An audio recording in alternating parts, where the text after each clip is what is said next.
மாநிலத்தை கெடுத்த அதிமுக, மாநிலத்தை கண்டுகொள்ளாத பாஜக, இந்த கள்ள கூட்டணியை மக்கள் அடையாளம் கண்டு கொண்டிருக்கிறார்கள்.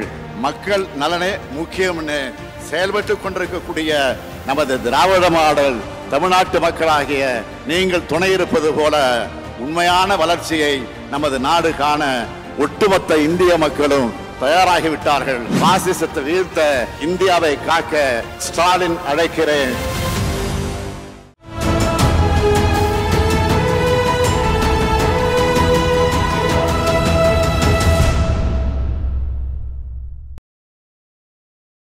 தமிழர் நேயர்களுக்கு அன்பு வணக்கம். நம்மோடு ஃபாதர் ஜெகத் கஸ்பர் இணைந்திருக்கிறார். வாரங்களோட பேசுகிறோம். ஃபாதர் வணக்கம். வணக்கம். இந்த பொன்முடி அவர்களுக்கு பதவி பிரமாணம் செய்து வைப்பது தொடர்பான அந்த பிரச்சனையில் உச்சநீதிமன்றம் தமிழ்நாடு ஆளுநர் ஆர் என் ரவி அவர்களுக்கு கடுமையான கண்டனங்களை தெரிவித்திருக்கிறாரு. ரொம்ப கடுமையான வார்த்தைகளெல்லாம் பயன்படுத்தியிருக்காங்க. பார்த்துருப்பீங்கன்னு நினைக்கிறேன். எப்படி பார்க்குறீங்க இந்த விஷயம்? உச்சநீதிமன்றம் பயன்படுத்தி இருக்கிற சொல்லாடல்களை கவனிக்க வேண்டும். அது விதித்திருக்கிற கெடு மிகவும் முக்கியமானது. இதுவரை எனக்கு தெரிந்த வரலாற்றில், இந்திய வரலாற்றில் எந்த ஆளுநருக்கும் 24 மணி நேர கெடு விதித்தது இல்லை. அந்த பெருமை ஆர் என் ரவி அவர்களுக்கு சேர்கிறது. உச்சநீதிமன்றம் 24 மணி நேரத்திற்குள் நீங்கள் இதை நிறைவேற்றாவிட்டால் நாங்கள் உங்களுக்கு உத்தரவிட வேண்டியிருக்கும் என்கின்ற ஒரு கெடு, இதைவிட அவருக்கு ஒரு செவிட்டில் அறைகின்ற செயல் வேறொன்றும் இருக்க முடியாது. ஆனால் அடிப்படை ஒழுக்கம், பண்பு எதுவும் இல்லாத, வெறும் கோட்டு சூட்டு போட்டுக்கொண்டு மேடை கிடைத்து பேசி திரிவதாலேயே நீங்கள் உயர்ந்த மனிதராகி விட மாட்டீர்கள். அதற்குரிய பண்புகள் இருக்க வேண்டும். அந்த எந்த விதமான உயர் பண்புகளும் இல்லாத ஒரு மனிதர் இவ்வளவு ஒரு சமூக நீதி வரலாறும் அறிவு நெடுஞ்சாலையில் வளர்ந்த ஒரு மரபும் கொண்ட தமிழ்நாடு, இந்த தமிழ்நாட்டிற்கு ஆளுநராகி இருக்கிறார் என்பது சாபக்கேடு. உண்மையிலே அது ஒரு சாபக்கேடு தான். இன்னும் அது உச்சநீதிமன்றம் பயன்படுத்தி இருக்கிற சொல்லாடல்களை நீங்கள் பாருங்கள். அவர் என்ன நினைத்து கொண்டிருக்கிறார், இது ஒரு சொல்லாடல். அங்கு என்னதான் நடக்கிறது? 2. 3வது, உச்சநீதிமன்றத்தினுடைய வழிநடத்துதலை அவர் மீற தலைப்படுகிறாரா? 3. உச்சநீதிமன்றத்தின் மீது போர் தொடுக்கவே முற்படுகிறாரா? 4. இதற்கு மேல் ஒரு உச்சநீதிமன்றம் என்ன சொல்ல வேண்டும்? ஒரு தனி மனிதரை பற்றி உங்களுக்கு எப்படிப்பட்ட கருத்தும் இருக்கலாம் என்று அறிவுறுத்துகிறது. அவருக்கு, இது நான் சொல்கிற கருத்து அல்ல, ஒரு அமைச்சரை பற்றியோ இன்னொரு அரசியல்வாதியை பற்றியோ தனிப்பட்ட முறையில் உங்களுக்கு எந்தவித கருத்து வேண்டுமானாலும் இருக்கலாம், அது உங்கள் உரிமை. ஆனால் ஒரு ஆளுநர் என்கின்ற வகையில் மக்களினுடைய ஆதரவை பெற்று ஆட்சியில் அமர்ந்திருக்கிற ஒரு முதல்வர் உங்களுக்கு ஒன்றை சொல்லுகிற பொழுது, இவர் எனக்கு அமைச்சராக இருக்க வேண்டும் என்று சொல்லுகிற பொழுது அதை நீங்கள் ஏற்றுக்கொண்டு பதவியில் அமர்த்துவதுதான் உங்கள் கடமை என்று அறிவுறுத்துகிறது. This is a constitutional duty. It's not about you. உங்களுக்கு பிடித்திருக்கிறது, பிடிக்கவில்லை என்பது அல்ல. அதைவிட முக்கியமாக இன்னொன்றையும் சொல்லுகிறது. உங்கள் பதவி என்பது after all it is a ceremonial head of state, அவ்வளவுதான். செரமோனியல் ஹெட்னா வேற ஒன்றும் இல்லை. நீங்கள் சில நேரம் இந்த திருமணத்திற்கு, இந்த காலத்தில் வட இந்திய திருமணத்தை நம்ம ஆளுங்க பார்க்குறாங்கல்ல, அந்த பரிவட்டம் கட்டுற மாதிரி, அது ரொம்ப அசிங்கமாகவும் கேவலமாகவும் இருக்கும். சில நேரம் தலையில் ஒரு பெரிய தொப்பி வச்சுட்டு அப்படி குதிரை மேலே ஏற்றி கொண்டு போவாங்கல்ல, அந்த தொப்பியோ அல்லது குதிரையோ மணமகனாக முடியாது. ஆளுநர் மணமகன் அல்ல. ஆளுநர் மணமகனுக்கு வைக்கக்கூடிய ஒரு தொப்பி, அவ்வளவுதான். அரசியல் சட்டம்தான் மணமகன் அல்லது மணமகள். அதன் மீது வைக்கப்படுகின்ற ஒரு தொப்பியே இந்த ஆட்டம் ஆடக்கூடாது என்கின்ற வகையில் மிக தெளிவாக சொல்லியிருக்கிறது. யூஆர் ஆஃப்டர் ஆல் அப்படின்னு சொல்லலை. ஆளுநர் பதவி என்பது ஒரு செரமோனியல் ஹெட். ஆனால் முதல்வர் பதவி என்பது அல்லது சட்டப்பேரவை என்பது 8 கோடி தமிழகத்தை இப்போ நான் திரும்ப அதான் சொல்றது. இப்போ இது ஆளுநருக்கு மட்டும் பொருந்தாது. அரசியல் கட்சிகளுக்குள் கூட அல்லது ஆளும் கட்சிக்குள் கூட மக்களை சந்திக்காமல் சில தனிநபர்கள் அதிகாரம் செலுத்துகிறார்கள் அல்லவா, அது நமக்கு ஆவேசத்தை உருவாக்கும், கோபத்தை உருவாக்கும். ஏனென்றால் you don't have the mandate of the people. நீங்கள் நான் ஒரு கவுன்சிலருக்காக கூட வாதாடுவேன். ஒரு சாதாரண கவுன்சிலர் கூட அவருக்கு இருக்கக்கூடிய உரிமைகளுக்காக நான் வாதாடுவேன். ஏனென்றால் அந்த பகுதியினுடைய ஏழை எளிய மக்களினுடைய நம்பிக்கையை அவர் பெற்றிருக்கிறார் என்றால் அந்த ஏழை எளிய மக்களினுடைய விருப்பத்தை மதிக்க வேண்டிய கடமை எனக்கு உண்டு. அதுதான் அரசியல் சட்ட அறம் என்பதும் அரசியல் சட்ட தார்மீகம் என்பதும். அந்த அடிப்படையில் தான் இந்தியா இயங்குகிறது. அதை உச்சநீதிமன்றம், குறிப்பாக நீதியரசர் சந்திரசூட் அவர்களும் அதே போல் நீதியரசர் பார்டிவாலா அவர்களும் அதை மீண்டும் ஒரு முறை நமக்கு உணர்த்தி இருக்கிறார்கள் என்பது நமக்கு அந்த கடும் இருளில் ஒரு தீக்குச்சி போல ஒரு வெளிச்ச நம்பிக்கை ஒன்று வரும் அல்லவா, அதே போல இருக்கிறது. உண்மையிலே இதைத்தான் கனத்த இருளில் ஒரு ஒற்றை தீக்குச்சி ஒளியேற்றுகிற போது எப்படி ஒரு சிலிர்ப்பு வருமோ அப்படி எல்லா தீர்ப்புகளிலும் உச்சநீதிமன்றம் எவ்வாறு நடந்து கொண்டது என்பது வேறு விடயம். ஆனால் இந்த தருணத்தில் ஸ்பீக்கிங் ட்ரூத் டு பவர்னு சொல்லுவாங்க, அதிகாரத்திற்கு உண்மையை பேசுகின்ற அந்த துணிவு என்பது அழகான துணிவு. அது ஒரு ரம்யமான ரசிக்கத்தக்க துணிவு. அந்த துணிவை நமது தலைமை நீதியரசர் சந்திரசூட் அவர்கள் பெற்றிருக்கிறார் என்பதும், அதுவும் அது ஒரு செரமோனியல் ஹெட் தான். இப்போ இன்னொன்னே நீங்கள் பார்க்கணும், இது இன்றைக்கு நேற்றுக்கு இல்லை, இது ஏற்கனவே உச்சநீதிமன்றம் இவருக்கு இதே போன்ற கெடு விதிக்கவில்லை என்றாலும் கூட கெடு விதிப்பது போன்ற உத்தரவை, ஏன்னா சில நான் அடிக்கடி சொல்லுவேன் இல்லைங்களா, சட்டப்பேரவை என்பது ஒரு புனிதமான இடம். அங்கே இருக்கக்கூடிய மனிதர்கள் ஒருவேளை புனிதமற்றவர்களாக இருக்கலாம். சட்டப்பேரவையினுடைய புனிதம் எங்கிருந்து வருகிறது என்றால், அது 8 கோடி மக்களினுடைய இறையாண்மையினுடைய கடைசி ஒரு ஒரு ஒரு கருவூலம், கர்ப்பகிரகம்னு சொல்றாங்கல்ல, கருவூலம் என்பதை விட கருவறை அப்படின்னா நம்ம எடுத்துக்கணும். நீங்கள், நான், ஏழை எளிய மக்கள், விளிம்பு நிலை மக்கள், மாற்றுத்திறனாளிகள் என்று அத்தனை பேருடைய இறையாண்மையும் சங்கமிக்கிற ஒரு புனிதமான கருவறை தான் சட்டப்பேரவை என்பது. அங்கு எடுக்கப்படுகின்ற முடிவுகளுக்கு இறையாண்மை தன்மை உண்டு. அந்த இறையாண்மை தன்மை மீது ஏறி மிதித்து நின்று விளையாடுகிற ஒரு ஒரு ஒரு அராஜக செயல். இதெல்லாம் இந்த இதுதான். ஏன் நமக்கு ஆர்எஸ்எஸ் பிடிக்கல, வெளியே அவங்க எல்லாரையும் அப்படி சேர்க்குற மாதிரி காட்டிக்கிட்டாலும் இந்த உயர் சாதிய திமிர் என்பது, உயர் சாதிய ஆணவம் என்பது உள்ளே விரவி கிடக்கும், அடிப்படையில் கிடக்கும். இன்றைக்கும் கூட கவர்னருக்கு ஆதரவாக பேசுகிறவங்க இதே பக்கத்தில் இந்த பார்க்கில் நடந்துட்டு இருப்பாங்க, அவர் சரியாகத்தானே செய்கிறார் அப்படின்னு. இதெல்லாம் உயர் சாதிய திமிர் என்பதும் ஆணவம் என்பதும். அந்த வகையில் உச்சநீதிமன்றம் இன்றைக்கு எடுத்திருக்கக்கூடிய இந்த தீர்வு, அல்லது ஒரு கருத்து என்பதோ, இது ஒரு பெரிய கதையாக தொடர்கிறது. 3 ஆண்டுகளாக சட்டப்பேரவை நிறைவேற்றிய பல முடிவுகளை அவர் கிடப்பில் போட்டிருந்தார். 3 ஆண்டுகளாக.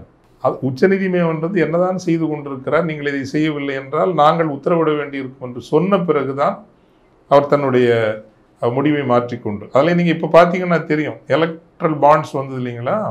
அந்த எலக்ட்ரல் பாண்ட்ஸில் அது ஆன்லைன் கேமிங்கில் பலர் அந்த சூதாட்டம், ஆன்லைன் சூதாட்டத்தில் பல இளைஞர்கள் தமிழகத்திலேயே உயிர் நீத்திருக்கிறார்கள், தற்கொலை செய்து கொண்டிருக்கிறார்கள்.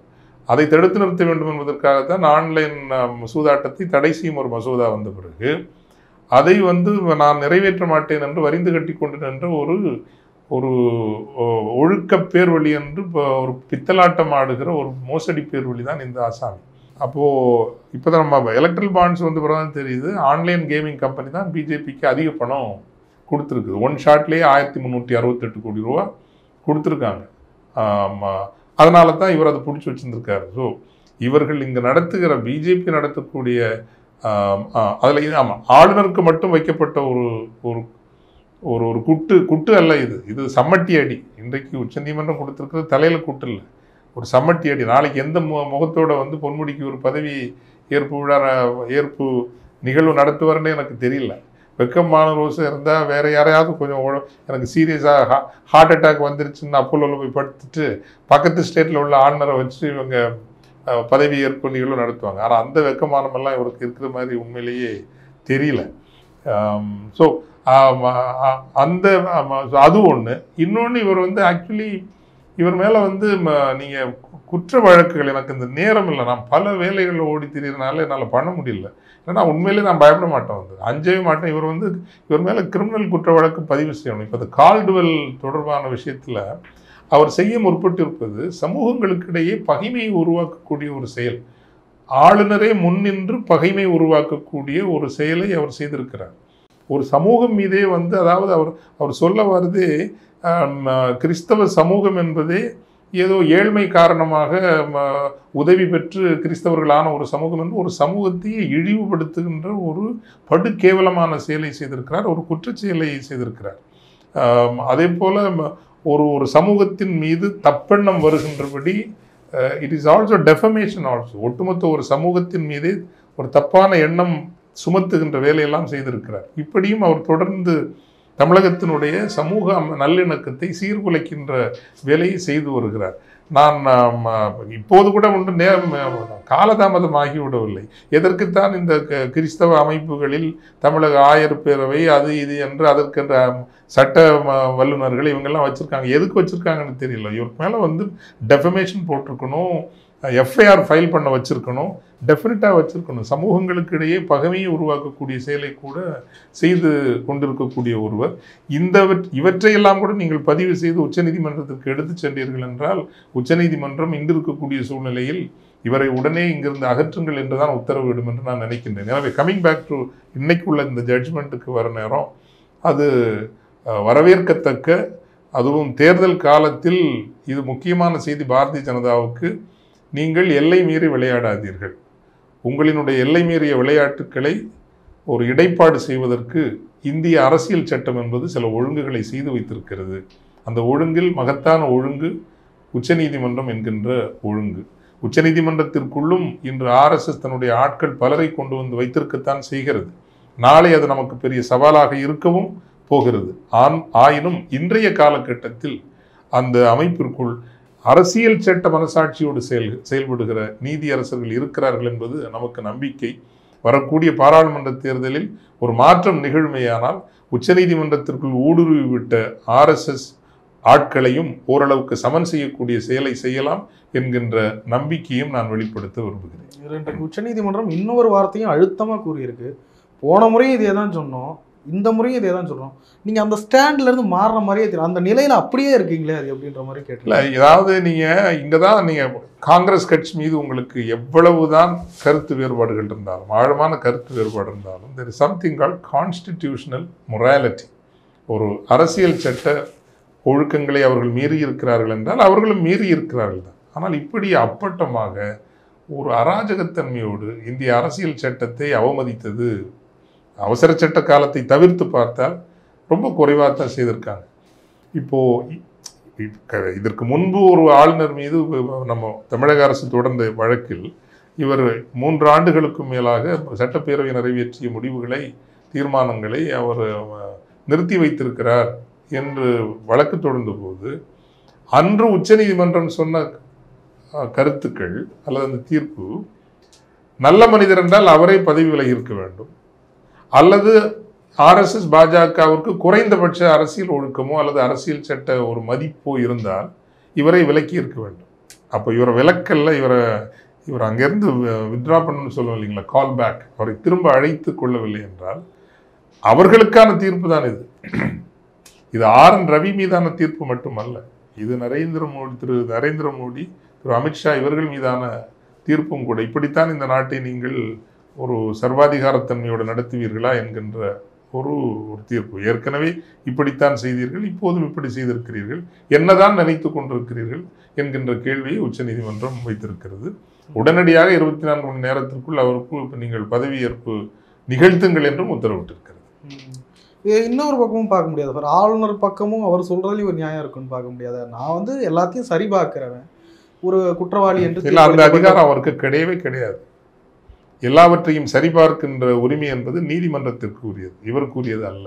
இது நல்லா புரிஞ்சுக்க. அதான் அந்த அரசியல் சட்ட ஒழுங்குன்னு ஒண்ணு நீங்க இல்ல, அவரும் அந்த ஒரு அப்படியெல்லாம் கிடையவே கிடையாதுங்க. இப்போ அதான் நான் சொல்றேன் இல்லைங்களா, இப்போ நீதியரசர் ஆனந்த் வெங்கடேஷ் இவர் தானாவே எடுத்துக்கிறார். தானாவே எடுத்துக்கிறதுக்கு எத்தனையோ வழக்குகள்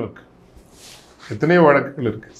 நீதி அமைப்பில் இருக்கிறவர்களுக்கும் அவங்க நல்லவங்களா இருக்கலாம், ஆனால் தாங்கள் சார்ந்த அரசியல் கோட்பாடு, தாங்கள் சார்ந்த சமுதாய கோட்பாடு அவர்களுக்குள் செயல்படுகிறது. இப்போ மாண்புமிகு அமைச்சர் அவர்கள் ஊழல் செய்யாதவரா, எந்த ஊழலும் இல்லாதவரா என்றால் அவருக்கு எந்த புனித பதாகையும் பரிவட்டமும் செய்வதற்கு நான் தயாராக இல்லை. எல்லா அமைச்சர்களும் எல்லா அரசியல்வாதிகளும் ஏதோ ஒரு வகையில் ஊழலில் ஈடுபடுகிறவர்கள் தான், இதில் மாற்று கருத்தே இல்லை. இந்த ஊழல் பிரச்சனையை பாரபட்சமின்றி எல்லா ஊழலையும் ஊழலாக மட்டுமே பார்த்து நீங்கள் அணுகி நீதி பரிபாலனம் செய்கிறீர்கள் என்றால் உங்களுக்காக கோவில் கூட கட்டி நாங்கள் தொழுகை செய்யலாம். ஆனால் நாங்கள் பார்க்கிற போது நீங்கள் ஒருதலை சார்போடு நடப்பது போல தெரிகிறது. ஏன் இவர்களது ஊழல் பற்றி மட்டும் உங்களுக்கு அக்கறை? பாரதிய ஜனதாவினுடைய ஊழல் பற்றி உங்களுக்கு அக்கறை இல்லையா? அல்லது பாரதிய ஜனதா சார்ந்தவர்கள் பற்றி இங்கே ஆருத்ரா இதெல்லாம் நடந்து இல்லைங்களா? ஆருத்ரா இதில் அண்ணாமலை அவர்களையே நீங்கள் உள்ளத்துக்கு போட்டிருக்க முடியும்.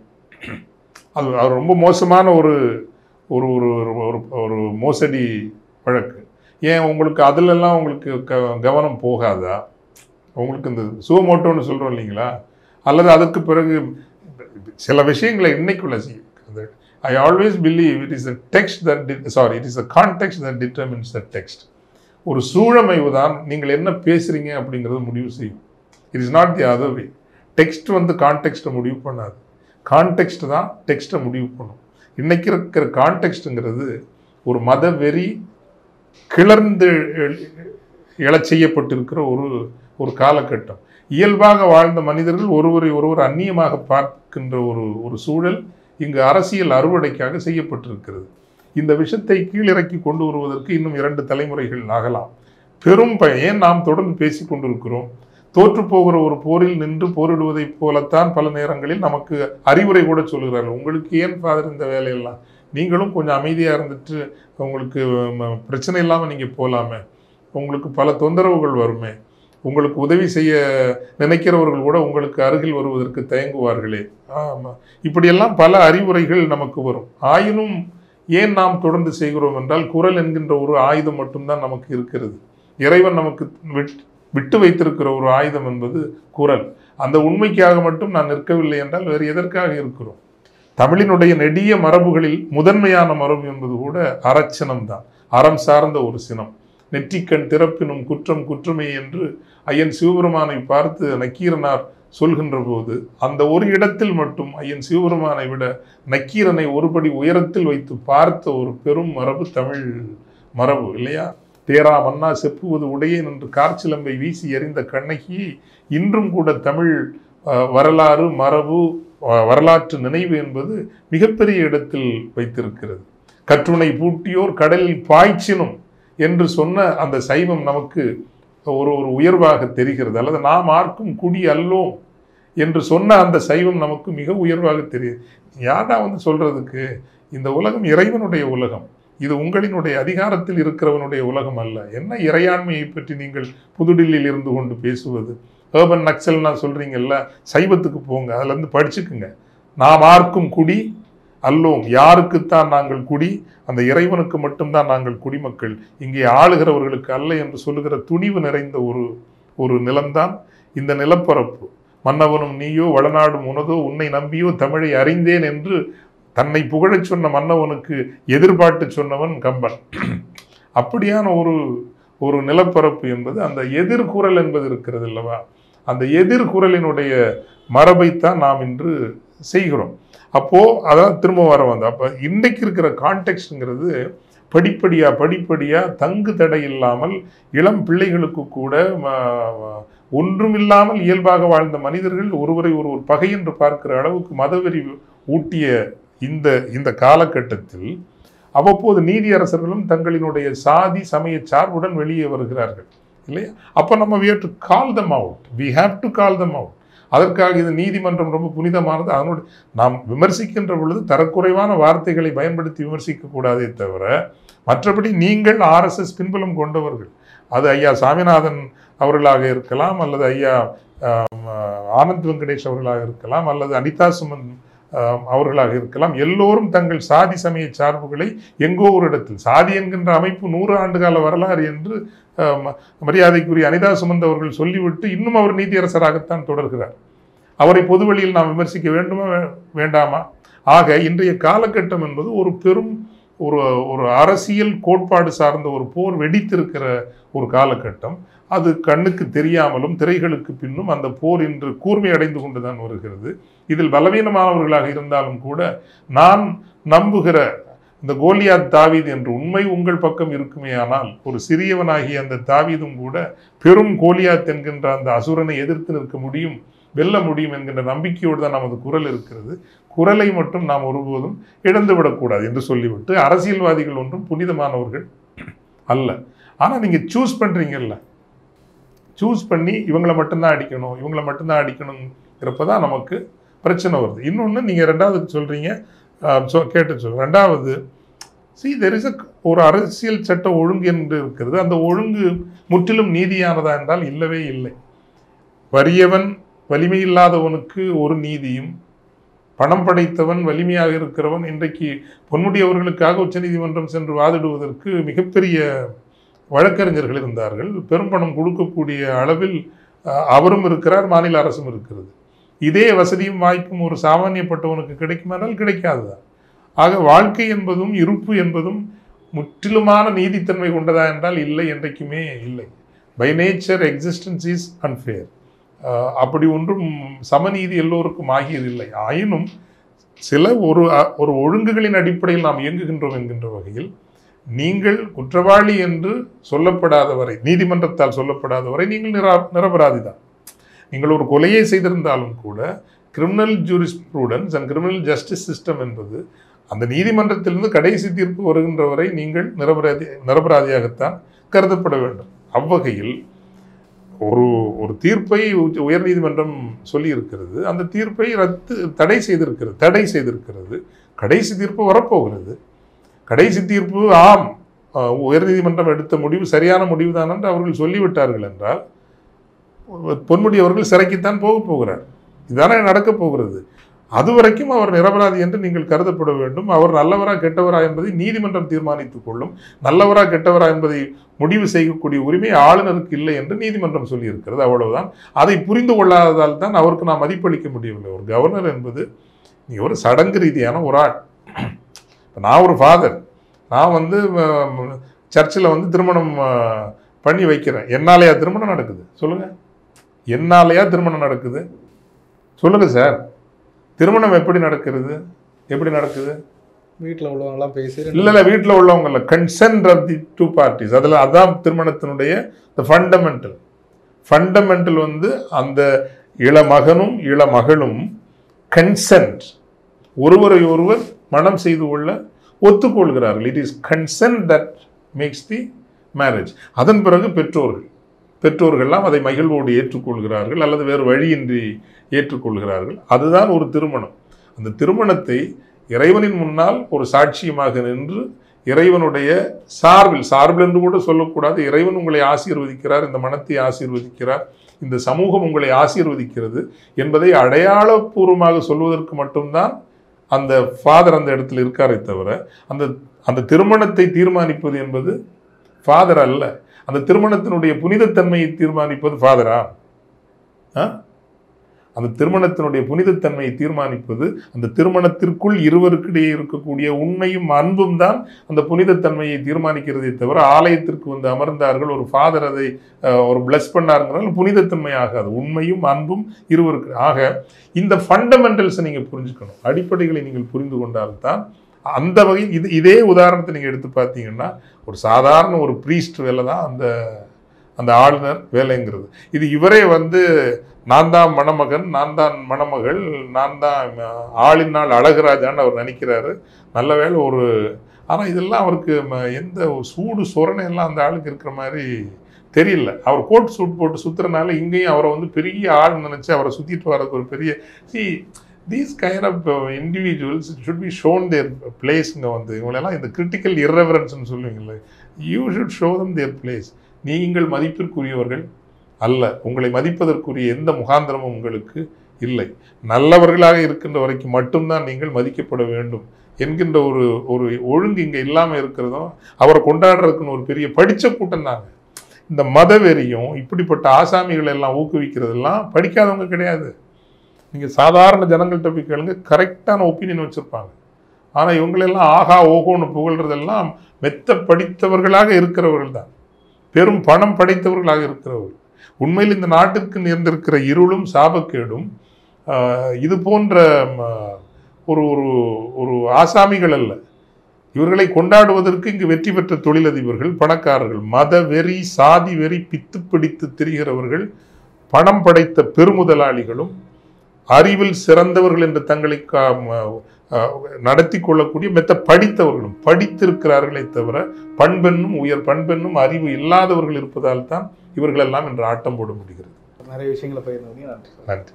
மாநிலத்தை கெடுத்த அதிமுக, மாநிலத்தை கண்டுகொள்ளாத பாஜக, இந்த கள்ள கூட்டணியை மக்கள் அடையாளம் கண்டு கொண்டிருக்கிறார்கள். மக்கள் நலனே முக்கியம்னு செயல்பட்டு கொண்டிருக்கக்கூடிய நமது திராவிட மாடல் தமிழ்நாட்டு மக்களாகிய நீங்கள் துணை இருப்பது போல உண்மையான வளர்ச்சியை நமது நாடு காண ஒட்டுமொத்த இந்திய மக்களும் தயாராகிவிட்டார்கள். பாசிசத்தை வீழ்த்த இந்தியாவை காக்க ஸ்டாலின் அழைக்கிறேன்.